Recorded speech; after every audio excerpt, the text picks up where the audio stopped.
नमस्कार दोस्तों, आपका स्वागत है आपके YouTube चैनल ज्ञानशाला में। जैसे कि हम सी टेट के लिए तैयारी कर रहे हैं, इसमें मैं आपको साइंस पेपर 2 के लिए तैयारी करा रही हूं। तो इसमें हमारे जो पिछले वर्षों में क्वेश्चन आए हुए हैं उन्हें मैं आपको इन क्लासों में सोल्व करा रही हूं। ये हमारी मोस्ट इम्पोर्टेंट सीरीज चल रही है, तो आप लोग इन्हें करते जाइए और अच्छे से अपने सी टेट की तैयारी कर लीजिए। हमारा जो सी टेट का पेपर है वो लगभग जुलाई में होगा हमारा 2025 में। तो आप अभी से अपनी धीरे धीरे तैयारी अच्छे से करते रहिए। अगर ये क्लास आपको अच्छी लगे तो इसे लाइक कीजिए और अपने दोस्तों के साथ इसे शेयर कीजिए। हमसे जुड़े रहने के लिए प्लीज़ इस चैनल को सब्सक्राइब कीजिए। तो देखते हैं आगे आज जो हमारे क्वेश्चन बने हुए हैं पिछले वर्षों में, उन्हें हम आज आगे और क्वेश्चन कर लेते हैं। तो ये आज हमारा इस क्लास का पहला क्वेश्चन है। इसमें क्या है, निम्नलिखित में से क्या पौधों में लैंगिक जनन के विशेष से सत्य है? हमें सत्य बताना है। तो देख लेते हैं ऑप्शन। ये ऑप्शन क्या है हमारा, लैंगिक जनन के लिए दो पौधे आवश्यक हैं। बी क्या है हमारा, केवल कीट की परागण के कारक हैं। निषेचन केवल परागण के पश्चात ही हो सकता है। पौधे बीजों से प्राप्त किए जा सकते हैं। तो हमें बताना है कि इसमें कौन से हमारे सत्य हैं लैंगिक जनन के लिए। तो इसमें हमारा एक तो सी है और एक हमारा क्या है, डी है। यानी कि निषेचन केवल परागण के पश्चात ही हो सकता है। फिर क्या है, पौधे बीजों से प्राप्त किए जाते हैं, ये भी सही है। तो ऑप्शन नंबर डी हमारा इसमें सही आंसर हो जाएगा। नेक्स्ट क्वेश्चन देखते हैं। नेक्स्ट क्वेश्चन है हमारा, निम्नलिखित में से समासन अंक के आधार पर किसी एक को अलग कीजिए। तो इनमें से देखना है हमारा जो समासन अंक के आधार पर इनमें से कौन सा हमारा अलग है। तो पहला क्या है, टीढ़ा है, फिर क्या है, काकरोच है, फिर घोंगा है, फिर चींटी है। तो जो हमारा अलग है वो क्या हो जाएगा, हमारा घोंगा। तो ऑप्शन नंबर सी हमारा इसमें से ही आंसर हो जाएगा। ये हमारे पेपर थे 2023 में हुए थे शिफ्ट वाइज, वे मैं आपको इन क्लासों में सोल्व करा रही हूँ। आगे देख लेते हैं। नेक्स्ट क्वेश्चन है हमारा, निम्नलिखित में से कथनों को सही क्रम में व्यवस्थित कीजिए। यानी कि हमें इनके क्या है, सही क्रम में इन्हें क्या करना है, व्यवस्थित करना है। तो देख लेते हैं ऑप्शन। पहला ऑप्शन क्या है, मूत्राशय में भंडारित मूत्र मूत्र मार्ग के सिरे अंत पर उपस्थित मूत्र मार्ग से बाहर निकाल दिया जाता है। फिर क्या है, मूत्र वाहिना मूत्र को दो मूत्राशय तक ले जाती है। फिर क्या है, उपयोगी पदार्थ रुधिर में वापस अवशोषित कर लिए जाते हैं। फिर क्या है, लाभदायक एवं हानिकारक पदार्थों सहित रुधिर छानने के लिए वृक्क तक पहुंचता है। फिर ई क्या है हमारा, जल में घुलनशील अविष्ट पदार्थ वृक्क में छनकर मूत्र रूप से बाहर निकाल दिए जाते हैं। तो इसमें हमारा जो सबसे पहले आएगा वो आएगा हमारा डी, फिर उसके बाद हमारा सी, फिर उसके बाद हमारा ई, फिर हमारा बी और फिर हमारा लास्ट में ए। तो कौन से में है, ये हमारा ऑप्शन नंबर सी में है। तो ऑप्शन नंबर सी हमारा इसमें से ही आंसर हो जाएगा। नेक्स्ट क्वेश्चन देखते हैं। नेक्स्ट क्वेश्चन है हमारा, निम्नलिखित कथनों पर विचार कीजिए और सही विकल्प का चयन कीजिए। ये बताना है हमें। तो इसमें ऑप्शन देख लेते हैं हम। तो ऑप्शन हमारा क्या है इसमें, S1 और S2। S1 क्या है हमारा, ए और बी सस्तर स्थितियों पर जड़ों की वृद्धि एवं शाखा जल एवं खनिजों के अवशोषण के लिए लाभदायक है। S2 क्या है हमारा, ए और बी सस्तर स्थिति जल खनिज एवं खाद से संबंधित है।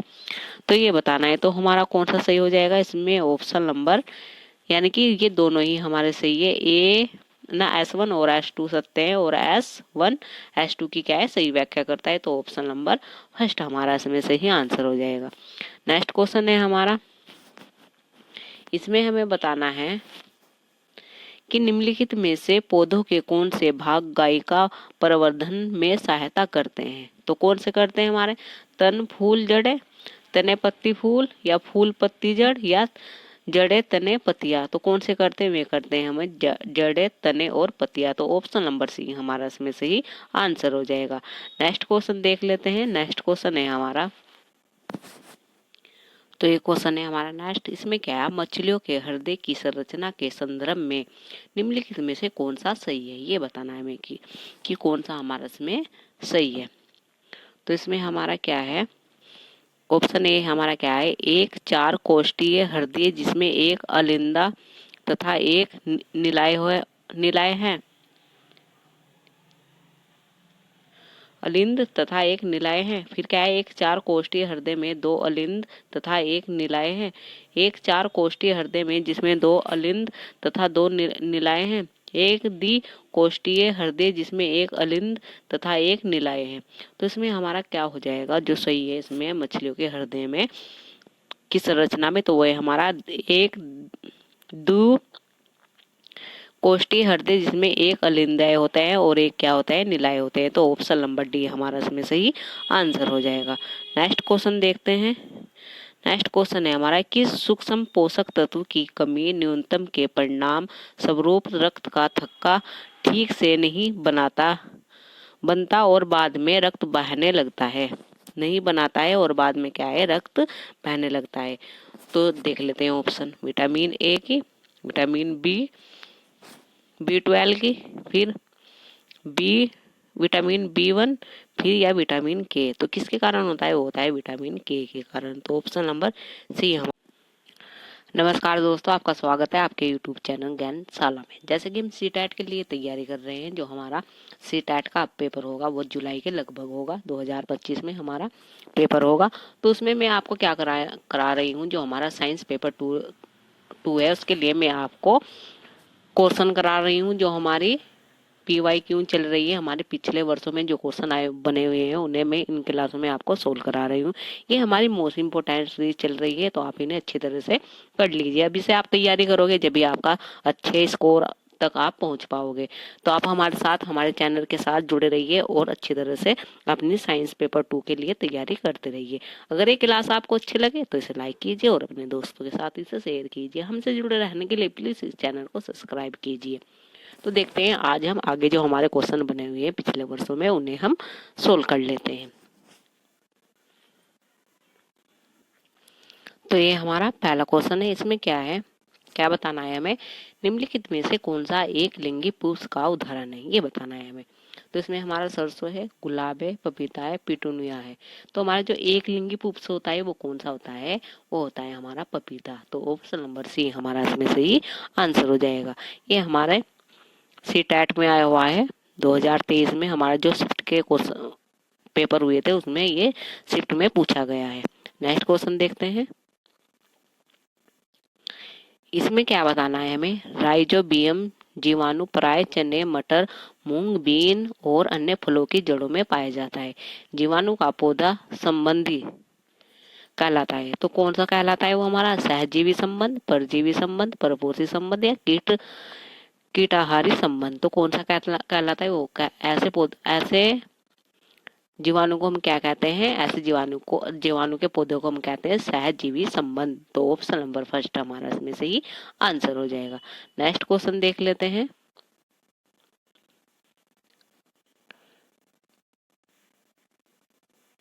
नेक्स्ट क्वेश्चन है हमारा, निम्नलिखित कथनों में से पौधों एवं पशुओं की कोशिकाओं के संबंध में कौन सा सही नहीं है, यानी कि निगेटिव बताना है हमें, कौन सा नहीं है।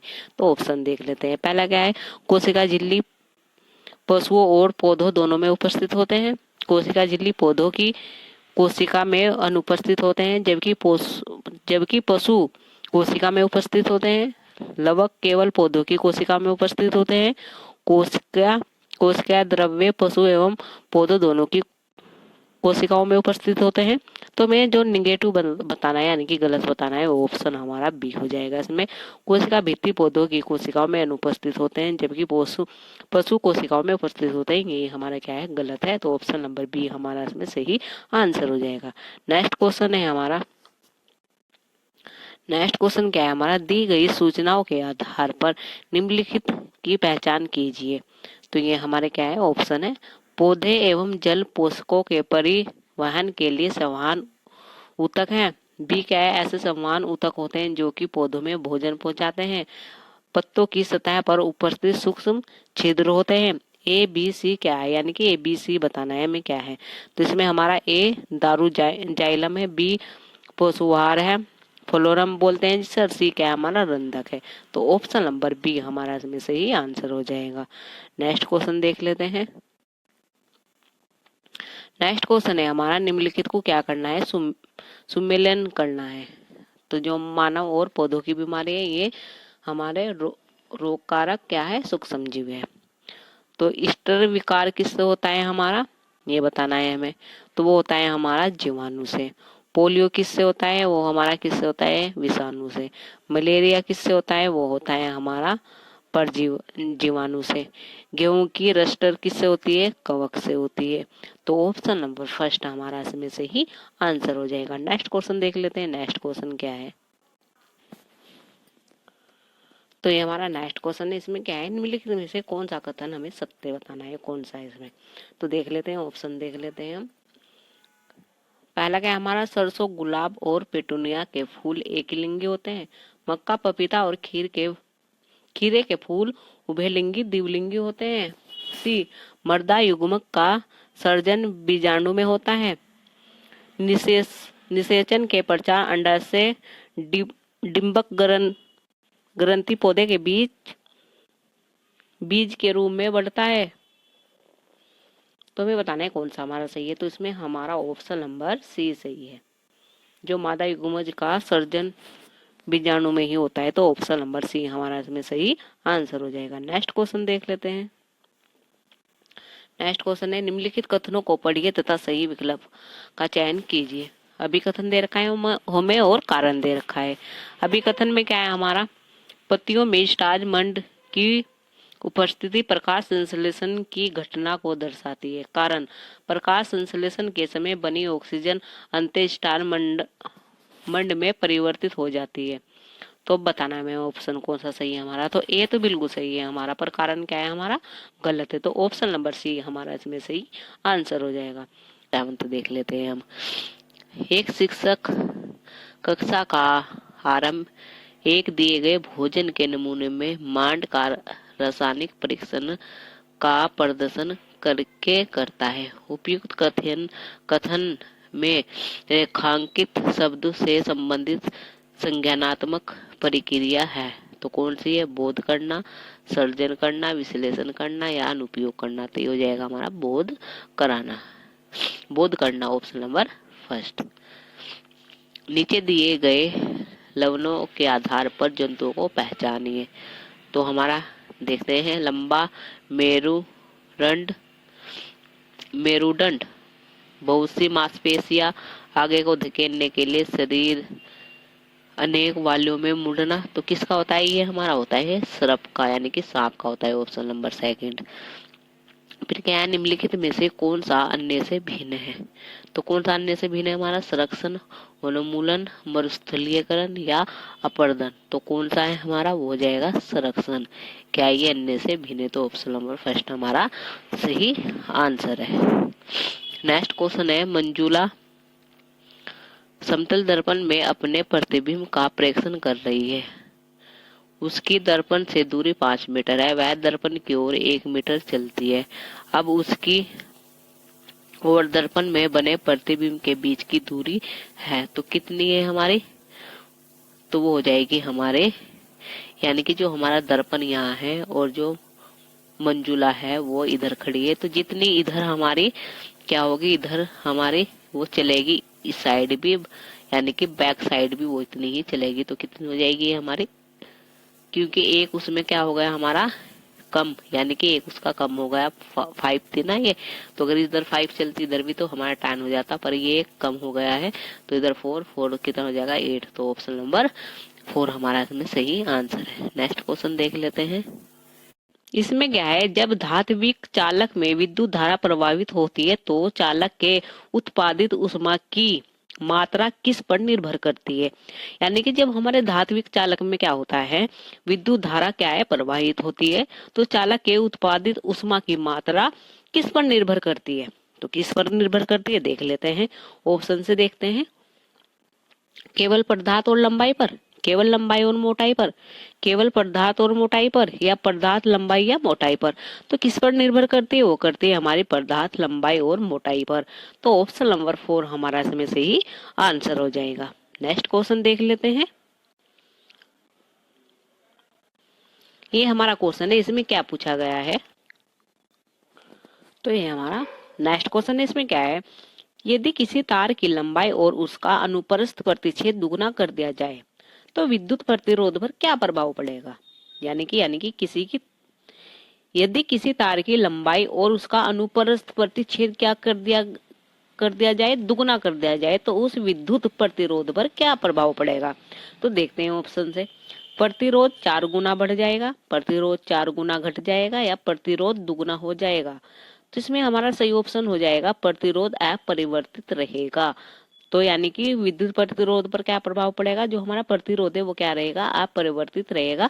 तो ऑप्शन नंबर 4 हमारा इसमें से ही आंसर हो जाएगा। यदि धारा दुगनी कर दी जाए तो कितना अधिक ऊष्मा उत्पन्न होगी? तो 4 टाइम होगी हमारी। नेक्स्ट क्वेश्चन देखते हैं। इसमें क्या है हमारा? निम्नलिखित में से कौन सा विद्युत का चालक नहीं है? यानी कि चालक बताना है हमें, कौन सा नहीं है। तो देखते हैं ऑप्शन से कौन सा हमारा क्या है विद्युत का चालक नहीं है। सिरका, नींबू का रस, लवण जल, या अस्वित जल?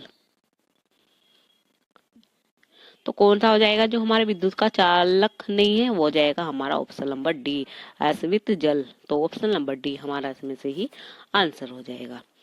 निम्नलिखित, ये नेक्स्ट क्वेश्चन है हमारा, निम्नलिखित में से कौन सा जलीय विलयन विद्युत धारा का चालन नहीं करता है? यानी कि इसमें हमें क्या बताना है, जो हमारे जलीय विलयन है उसमें से जो हमारा विद्युत धारा का चालन नहीं करता है, तो वो बताना है हमें। ऑप्शन देख लेते हैं। नींबू का रस, शर्करा का शुगर का विलयन, कास्टिक सोडा का विलयन, या साधारण नमक का विलयन? तो इसमें हमारा क्या हो जाएगा? वो हो जाएगा हमारा शुगर सोल्यूशन, यानी कि शर्करा का विलयन। तो ऑप्शन नंबर सेकंड हमारा इसमें से ही आंसर हो जाएगा। नेक्स्ट क्वेश्चन देखते हैं। इसमें हमें बताना है निम्नलिखित कथनों को ध्यान पूर्वक पढ़िए और सही विकल्प का चयन कीजिए। तो ये हमारा अभिकथन और कारण वाला क्वेश्चन है। इसमें क्या है? चीनी का विलयन विद्युत का सुचालक है। फिर क्या है? कारण बताना है हमें। चीनी जल में अपने आयनों में विघटित नहीं होती है। तो इसमें हमें बताना है कि कौन सा ऑप्शन हमारा इसमें सही है। तो इसमें हमारा सही बताना है हमें कौन सा है। तो इसमें हमारा जो चीनी का विलयन विद्युत का क्या है? सुचालक होता है। ये तो हमारा गलत है। कारण चीनी जल में अपने आयनों में विघटित नहीं होती है, ये हमारा सही है। तो ऑप्शन कौन सा हमारा सही हो जाएगा? इसमें हो जाएगा हमारा ऑप्शन, यानी कि ए तो हमारा असत्य है किंतु आर क्या है हमारा सत्य है। तो ऑप्शन नंबर डी हमारा इसमें, यानी कि 4 हमारा इसमें क्या है? सही आंसर हो जाएगा। नेक्स्ट क्वेश्चन देख लेते हैं। ये भी हमारा अभिकथन और कारण का क्वेश्चन है। अभिकथन और कारण के बहुत क्वेश्चन बनते हैं, तो आप इन्हें अच्छी तरह से कर लीजिए। तो इसमें क्या है? निम्नलिखित कथनों को सावधानी पूर्वक पढ़िए और सही विकल्प का चयन कीजिए। तो देखते हैं। ये हमारा अभिकथन है और ये हमारा कारण है। तो अभिकथन क्या है हमारा? लवणीय विलयन विद्युत का एक उत्तम चालक होता है। बिल्कुल सही है। जो हमारा लवणीय विलयन होता है वो क्या है? एक विद्युत का एक उत्तम चालक होता है। कारण क्या है हमारा? लवण जल में घुलने पर आयनों में विघटित हो जाता है, यानी कि जो लवण है वो जल में घुलने पर क्या हो जाता है? अपने आयनों में विघटित हो जाता है। तो दोनों हमारा सही है। और हमारा जो आर है वो एक ही सही व्याख्या भी करता है। तो ऑप्शन नंबर हमारा फर्स्ट इसमें सही आंसर हो जाएगा। ए और आर दोनों सत्य हैं और एक ही सही व्याख्या करता है आर। तो ऑप्शन नंबर फर्स्ट हमारा इसमें से ही आंसर हो जाएगा। नेक्स्ट क्वेश्चन देख लेते हैं। नेक्स्ट क्वेश्चन है हमारा, तो एक क्वेश्चन है हमारा नेक्स्ट, इसमें क्या बताया गया है? एक विद्युत धारा, यानी कि एक विद्युत धारा क्या है इसमें हमें बताना है। तो ऑप्शन देख लेते हैं। ताप प्रभाव उत्पन्न कर सकती है, रासायनिक प्रभाव, चुंबकीय प्रभाव, या रासायनिक ताप और चुंबकीय प्रभाव? जो हमारी क्या है एक विद्युत धारा होती है वो क्या करती है? रासायनिक ताप और चुंबकीय प्रभाव प्रभाव उस पर पड़ता है। तो ऑप्शन नंबर डी हमारा इसमें सही आंसर हो जाएगा। नेक्स्ट क्वेश्चन देख लेते हैं। नेक्स्ट क्वेश्चन है हमारा, इसमें क्या है, निम्न में से कौन सी युक्ति अपने कार्य में विद्युत धारा के चुंबकीय प्रभाव के सिद्धांत का उपयोग नहीं करती है, ये बताना है हमें। तो देखते हैं ऑप्शन, यानी कि विद्युत धारा के चुंबकीय प्रभाव के सिद्धांत का उपयोग नहीं करती है। तो ऑप्शन है हमारा मोटर, जनरेटर, विद्युत हीटर या विद्युत घंटी। तो कौन सी नहीं करती, वो हो जाएगी हमारी विद्युत हीटर। तो ऑप्शन नंबर सी हमारा इसमें सही आंसर हो जाएगा। नेक्स्ट क्वेश्चन है हमारा, निम्न में से कौन सा विद्युत धारा के रासायनिक प्रभाव का अनुपयोग नहीं है, यानी कि हमें विद्युत के रासायनिक प्रभाव का क्या है, अनुपयोग बताना है कि इनमें से कौन सा नहीं है। पहला क्या है हमारा, विद्युत अपघटन, फिर क्या है विद्युत लेपन, फिर क्या है विद्युत चुंबक, फिर क्या है यदासीकरण।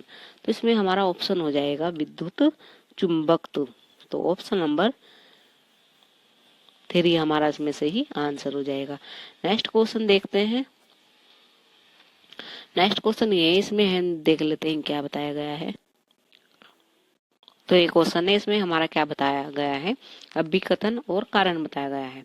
तो अभिकथन देखते हैं। ये जब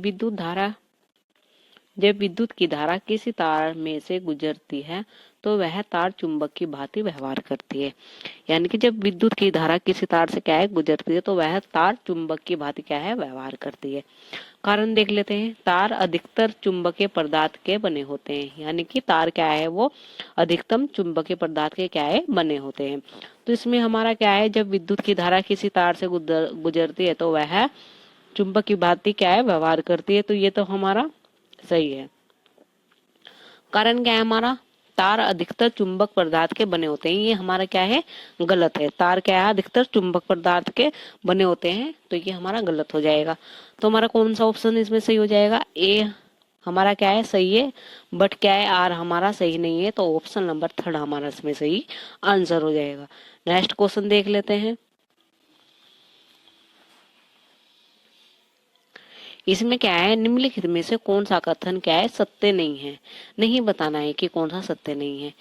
तो ऑप्शन से देखते हैं। सभी भवनों के इलेक्ट्रिक सर्किट में फ्यूज लगे होते हैं, बिल्कुल सही है। करंट के प्रवाह की अधिकतम सीमा होती है जो दीप्त परिपथ से सुरक्षित रूप से प्रभावित होती है, सही है। विद्युत पर सुरक्षित रूप से प्रभावित होने वाली धारा की न्यूनतम सीमा होती है, ये गलत है हमारा। यदि एक सर्किट में उचित फ्यूज लगा हो तो यह सुरक्षित सीमा से अधिक होने पर उड़ जाता है, ये भी सही है। तो कौन सा ऑप्शन हमारा गलत हो जाएगा, इसमें ये हो जाएगा विद्युत पर सुरक्षित रूप से प्रभावित होने वाली धारा की न्यूनतम सीमा है। तो ऑप्शन नंबर सी हमारा इसमें सही आंसर है। नेक्स्ट क्वेश्चन देखते हैं। नेक्स्ट क्वेश्चन ये है हमारा, तो इसमें क्या बताया गया है हमारा, अच्छे हीटर से उपयोग करने पर फ्यूज तार बार बार जल जाता है, कि फ्यूज तार का उपयोग करने की सलाह दी जाती है, यानी कि अच्छे हीटर से उपयोग करने पर क्या है फ्यूज बार बार क्या है जल जाता है, कि फ्यूज तार का उपयोग करने की सलाह दी जाती है। तो अधिकतम लंबाई, कम त्रिज्या, कम लंबाई या अधिक त्रिज्या। तो इसमें हो जाएगा हमारा ऑप्शन नंबर डी, अधिक त्रिज्या की सलाह दी जाती है। तो ऑप्शन नंबर डी हमारा इसमें सही आंसर हो जाएगा। नेक्स्ट क्वेश्चन देखते हैं। नेक्स्ट क्वेश्चन है हमारे, यदि यह मान लिया जाए कि प्रत्येक केस में उपयुक्त सेल और बल्ब एक समान है तो निम्न में से किस तरह श्रेणीक्रम परिवर्तन में बल्ब अधिक दीप्त होंगे। तो देखते हैं ऑप्शन से। एक बल्ब एक सेल, एक बल्ब दो सेल, दो बल्ब एक सेल या दो बल्ब एक सेल। तो कब होंगे दीप्त में, जब होंगे एक बल्ब होगा और दो हमारे सेल होंगे। तो ऑप्शन नंबर 2 हमारा इसमें सही आंसर है। नेक्स्ट क्वेश्चन देखते हैं। प्रतिरोध और धारा के बीच क्या संबंध है, जो हमारा क्या है प्रतिरोध है और धारा है उसके बीच क्या संबंध है। तो देखते हैं ऑप्शन से। वे सीधे एक दूसरे से संबंधित है, वे एक दूसरे से विपरीत रूप से संबंधित है, प्रतिरोध का परिणाम धारा से अधिक होता है, धारा का परिणाम प्रतिरोध से अधिक होता है। तो किससे वे एक दूसरे से क्या है विपरीत रूप से संबंधित है। तो ऑप्शन नंबर बी हमारा इसमें सही आंसर हो जाएगा। नेक्स्ट क्वेश्चन है हमारा प्रतिरोध 20 और क्या है ये हमारा 4 प्रतिरोध का कौन सा संयोगी सर्किट में धारा के लिए सबसे कम प्रतिरोध प्रदान करता है। तो कौन सा करता है हमारा, देख लेते हैं। श्रृंखला संयोजन जिसके परिणाम स्वरूप 20 ओम का शुद्ध प्रतिरोध होगा। फिर क्या समानता संयोजन के परिणाम 2 का शुद्धतम प्रतिरोध होगा। श्रृंखला संयोजन जिसके परिणाम का इतना होगा या समांतर संयोजन जिसके परिणाम स्वरूप इतने का प्रतिरोध होगा। तो वो होगा हमारा option number D. Option number D हमारा इसमें से ही आंसर हो जाएगा। नेक्स्ट क्वेश्चन देखते हैं। नेक्स्ट क्वेश्चन है हमारा इसमें क्या बताया गया है। तो ये क्वेश्चन है हमारा इसमें क्या है, y द्वारा x को आवेशित किया जाता है। यह पाया गया है कि x जो आवेश प्राप्त करता है वह y के विपरीत है। तो आवेश का परक्रम हो सकता है तो बताना है हमें। ऑप्शन देख लेते हैं हमारा x और y हमारा क्या है ये देख लेते हैं। तो घर्षण का चालन है, घर्षण या प्रेरणा है, केवल चालन है या चालन या प्रेरणा है। तो वो है हमारा घर्षण या प्रेरणा है। तो ऑप्शन नंबर सेकंड हमारा इसमें सही आंसर हो जाएगा। नेक्स्ट क्वेश्चन देखते हैं। तो ये क्वेश्चन है हमारा इसमें क्या है, दो निरावेशित पिंडों x और y को आपस में एक दूसरे से रगड़ा गया है। x और y उपर्जित करेंगे तो क्या करेंगे वे, समान एवं सजातीय आवेश, समान एवं विजातीय आवेश या असमान एवं सजातीय आवेश या असमान एवं विजातीय आवेश। तो वो क्या करेंगे हमारा, वे करेंगे हमारा समान एवं विजातीय आवेश। तो ऑप्शन नंबर सेकंड हमारा इसमें सही आंसर हो जाएगा। नेक्स्ट क्वेश्चन देख लेते हैं। इसमें हमें बताना है निम्नलिखित में से कौन सा विकल्प प्रकाश के यंत्रों को ऊर्जा अक्षमता के सही वृद्धि क्रम में दर्शाता है। तो पहले बताना है कि सबसे ज्यादा हमारा कौन सा है। तो इसमें देखना है हमें। तो इसमें देखते हैं हम, सबसे ज्यादा हमारा क्या होगा, एलईडी होगा, ट्यूबलाइट होगा, फिर हमारा सीएफएल होगा, फिर तपती दीप होगा। फिर क्या हमारा सीएफएल होगा, एलईडी होगा, ट्यूबलाइट होगा, ताप दीप्ति होगा, फिर क्या सीएफएल होगा, एलईडी होगा, तपती दीप्त बल्ब होगा या ट्यूबलाइट होगा। तो हमारा सबसे पहले क्या होगा, एलईडी होगा, फिर हमारा सीएफएल होगा, फिर ट्यूबलाइट होगा, फिर तपदीप्त बल्ब होगा। तो ऑप्शन नंबर 4 हमारा इसमें से ही आंसर हो जाएगा। तो ये क्वेश्चन थे जो मैंने आपको कराए हैं। आई होप आप इन्हें अच्छी तरह से समझ पाए होंगे। अगर ये क्लास आपको अच्छी लगे तो इसे लाइक कीजिए और अपने दोस्तों के साथ इसे शेयर कीजिए। हमसे जुड़े रहने के लिए प्लीज इस चैनल को सब्सक्राइब कीजिए। तो इस तरह से हमारे साथ आप जुड़े रहिए और अपने साइंस पेपर 2 के लिए अच्छी तरह से तैयारी करते रहिए। धन्यवाद इस क्लास को देखने के लिए।